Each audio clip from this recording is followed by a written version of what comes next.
Hello everyone, গ্রীষ্মকালীন গরম উপভোগ করতে আমরা এসেছি আপনাদের কাছে টক ঝাল মিষ্টি কি সুস্বাদু খাবার নিয়ে। দেখুন আপনারা, এই গরমে যদি তীব্র রোদ যখনই উঠবে তখনই আপনারা খেতে পারেন আম ভর্তা, কাঁচা আমের ভর্তা।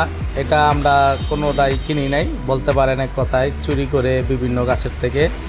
এই টোটাল 6-7টা গাছ হবে, এক এক গাছের থেকে 2-3টা করে আম চুরি করে এই আমাদের আম ভর্তা চলছে এই শুকনা মরিচ। এই শুকনা মরিচের দায়িত্ব পড়েছে পুরাটাই আমাদের পেপ গার্তিওয়ালা এহসানের কাছে।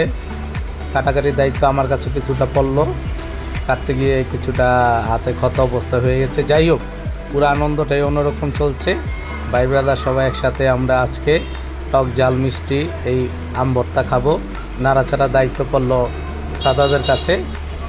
তো সবাই কম বেশি একটু কাজ করার পরে আমাদের প্রক্রিয়া, তো সবাই খুব টায়ার্ড, গরমে ক্লান্ত।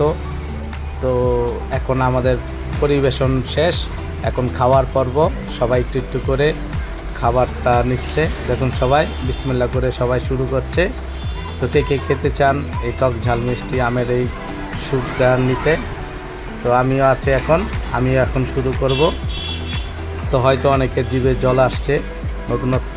এখন খাবার শেষ পর্যায়ে কিছুটা গ্লাস দিয়েও খাওয়া হচ্ছে, মানে বিশেষ হচ্ছে কারাকারি চলছে তো অনেকেই। তো আমি ঠকবো বলে আমিও ভিডিওটা স্কিপ করে খেয়ে নিয়েছিলাম। তো সবাই ভালো থাকবেন, আল্লাহ হাফেজ।